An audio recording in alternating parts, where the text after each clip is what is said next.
Hello and welcome to the history of Stargate. Today's episode, we're going to do an overview of Stargate The Ark of Truth. And here we go. Stargate The Ark of Truth is a direct-to-DVD movie written and directed by Robert C. Cooper. The film is the conclusion of the Stargate SG-1 Ori arc and picks up after the SG-1 series finale, but takes place before the fourth season of Stargate Atlantis. The Ark of Truth was released as a Region 1 DVD on March 11, 2008. British Sky 1 broadcasted the film on March 24, 2008, followed by a Region 2 DVD released on April 14, 2008, with the Region 4 DVD release on April 9, 2008. Several million years ago, in the Alteran home galaxy on another planet, a group of ancients were discussing how big a threat the Ori had become, and how they could wipe the ancients out. They decide to use a device known as the Ark of Truth. One ancient decides to use a device known as the Ark of Truth. However, the other ancients don't want to use a weapon of indoctrination against the Ori, and an order is passed never to open the Ark. Instead, they decide to leave their galaxy to find another home. In the present day, SG-1 are shifting through the ruins of Dakara, where Dr. Daniel Jackson, Teal'c, and Vala Maldoran uncover a box from underground. They attempt to open it, but it is sealed shut. Jackson warns the others not to force it open, as the box is supposedly very powerful. They plan to open the box carefully, but are interrupted by Lieutenant Colonel Cameron Mitchell on the radio, who informs them that the Ori soldiers have made it to Dakara. Despite putting up a good effort, Mitchell and his colleagues, fellow Lieutenant Colonel Samantha Carter, are overrun by the approaching soldiers. They retreat to where Jackson, Teal'c, and Vala are, but are surrounded. The leader of the army is Tolman, who warns Vala that if they don't surrender, the Ori warship will open fire on them. SG-1 surrenders and allows Tolman to come in. Tolman and his troops are joined by a prior, who is curious about the box. Jackson tells him that it is a weapon capable of defeating the Ori and tricks him into opening the box. However, when the box is opened, all they find is a rolled scroll, which crumbles to dust when Tolman picks it up. The prior orders Tolman to kill them. However, the team tells him not to, as the prior is actually forcing him to do it, because for some reason beyond his comprehension, he is powerless. The frustrated prior tries to snatch Tolman's Ori staff weapon. However, Mitchell grabs one from another soldier and shoots the prior, which kills him. After that, the soldiers quickly surrender themselves as Carter shows them that the prior's powers were actually blocked by the prior disruptor. Back on Earth, Mitchell informs Major General Henry Landry that Tolman says a new waves of ships will arrive through the Supergate very soon. When they enter the general's office, Landry and Mitchell meet James Marek, an International Oversight Advisory representative, due to the fact that Woolsey is now spending more time with the Atlantis expedition. Marek reveals that he is sent to interrogate Tolman, despite Mitchell protesting that he is a guest, not a prisoner. Meanwhile, Tolman is in a room with Vala and Daniel. Jackson explains that the Sangreal sent months ago has supposedly wiped out the Ascended Ori, and that he has received several visions from Merlin about the location of the Ark of Truth. Tolman suggests that the place in the visions is Ortis Malum from the Book of Origin, as it sounds like the place in Daniel's vision. Marek starts his interrogation on Tolman. Marek angrily demands to know how many people were killed, simply because they chose not to worship the Ori. In the observation room, Teal'c tells Daniel that Vala didn't come to see the interrogation. It was too much for her to take, since he is her husband and she still feels for him. Back in the briefing room, Carter explains that since activating the Supergate the last time by chance, she plans to destroy the gate by placing 4 Mark 9s in key areas to prevent the Ori from getting through it. However, Jackson has a revelation and urges them not to destroy it, as he believes the Ark is actually still in the Alteran home galaxy. The IOA later approves the mission to go through the Supergate, and Mitchell is to be in command of the Odyssey. But in a slight snag, Marek is to come with them on the mission. The Odyssey arrives at the Supergate and dials it to the Alteran home galaxy. Once through, Vala, Daniel, and Tolman head to the planet. While waiting to meet Hertis, a member of the Anti-Ori Underground, Daniel has a vision of Merlin, which gives him the feeling that they are on the right track. Hertis arrives and he points them to a location known as Ortis Malum, a mountain on the Celestis, the birthplace of evil. SG-1 is given directions to the planet. They exit hyperspace and cloak above Celestis. SG-1 and Tolman are beamed down to Ortis Malum to search the forest where the village once was in hopes of finding the Ark. Meanwhile, Marek finds access to a restricted area on board the Odyssey, the location of the Asgard computer core. He activates it and replaces a crystal, and then works on something. Major Kevin Marks has detected the activity and contacts Mitchell. He and Carter get beamed aboard whilst Tolman, Vala, and Daniel continue digging out a passage Daniel discovered, with help from another vision from Merlin. Back on Earth, Colonel Albert Reynolds of SG-3 reports to Landry from P6X437 that a prior wishes to see Landry. He proposes that he be allowed to spread the word of origin to the people of Earth, saying that it is their last hope. Landry says that there isn't even a chance that Earth will listen and refuses his proposal, holding the Prior with the Prior Disruptor. The Prior says he is without reason and that his world will burn. Landry retorts that if they're going to hell, they're taking him with him. Back on the Odyssey, Mitchell and Carter break into the computer control room and apprehend Marek.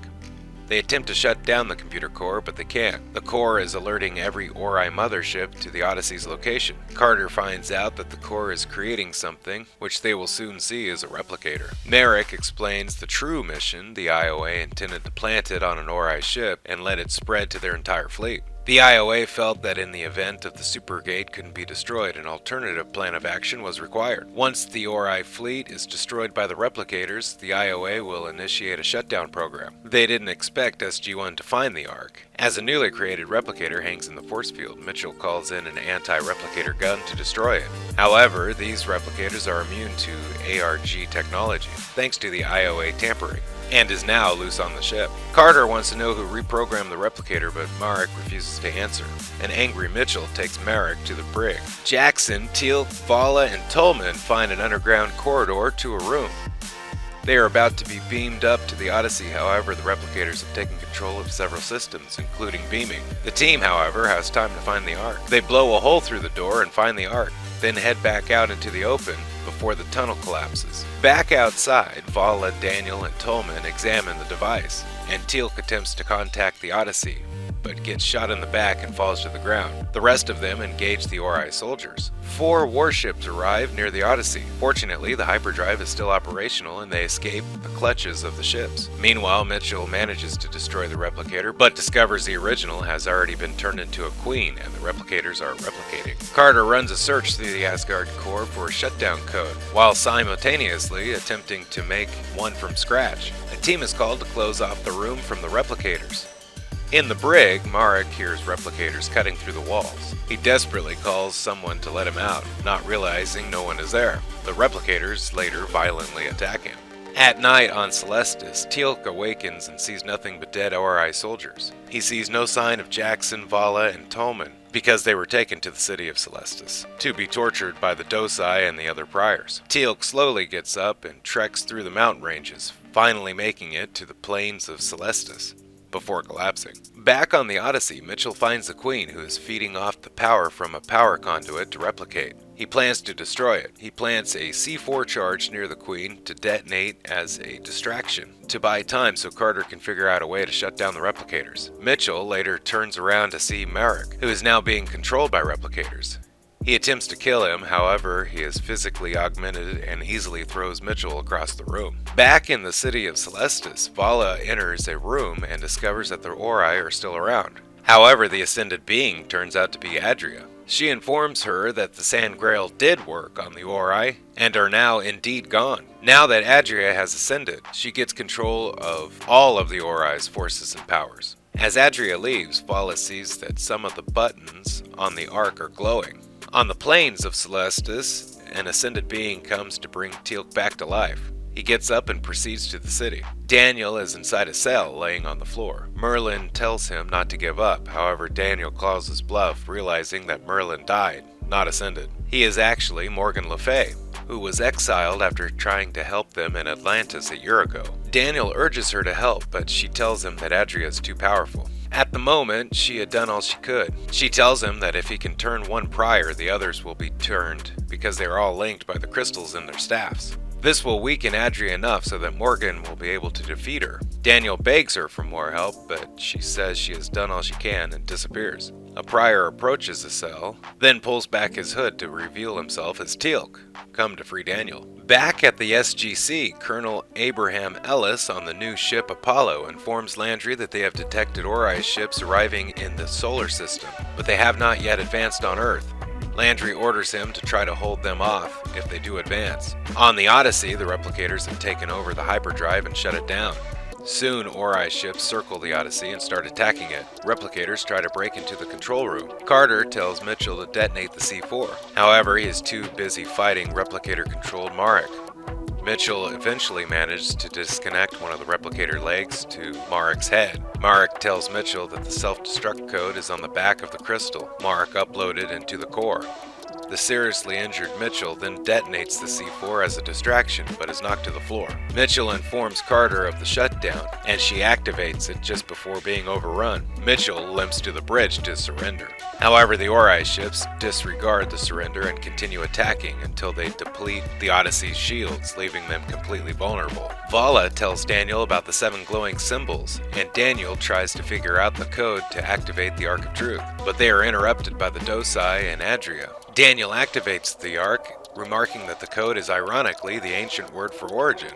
Teal'c shoots the leg off the table, opening the activated Ark, and catching the Dosai in the beam, causing him to renounce the Ori, and realizing that they are not gods. Through the link, all the priors in the Ori galaxy are turned, and they stop the attack on the Odyssey just before the shields fail, and it is destroyed. In Adria's severely weakened state, Morgan is able to engage Adria in either an eternal battle similar to Oma Dasala's eternal battle with Anubis, or simply destroy her. In pure energy form, they float together through the ceiling. With the Ori in the galaxy defeated, they return to Earth and expose the prior being held at Stargate Command to the Ark, transmitting the knowledge about the Ori to all other priors in the Milky Way, and thus turning all known priors in the universe. Jackson learns that the Ark is being stored in Area 51, despite his warnings that the Ark is very dangerous. Meanwhile, an injured Mitchell is in the Stargate Command infirmary, where Carter drops in telling him that when he recovers, the IOA wants to meet with him to apologize for Marek's actions. She also drops off a bag of macaroon, which she said she had baked for him. Tolman is to return to his home as leader of the Ori forces. He tells Vala that when he was being tortured, it was thinking of the stories in the Book of Origin that comforted him. She says that the book holds a lot of truth, which is why it was such a powerful lure. But as leader, he should throw out the bad bits, starting with the part about burning people alive. He agrees. He wants her to come with him, but knows she won't. Later, SG-1 walks into the embarkment room, where Mitchell finds it odd that they will have no big bad guy to fight against anymore. Carter tells him that they felt that way after the Goa'uld were defeated, and the replicators. Jackson says there's still more planets to explore, and Vala adds there's still more treasure to find. They then prepare for a mission to P3K546. Hey, thank you for watching the History of Stargate. Special thanks to the Stargate Wiki and all contributors for all information you've heard today. Don't forget to like, share, and subscribe if you can. If you have, thank you. And have a nice day. Bye-bye.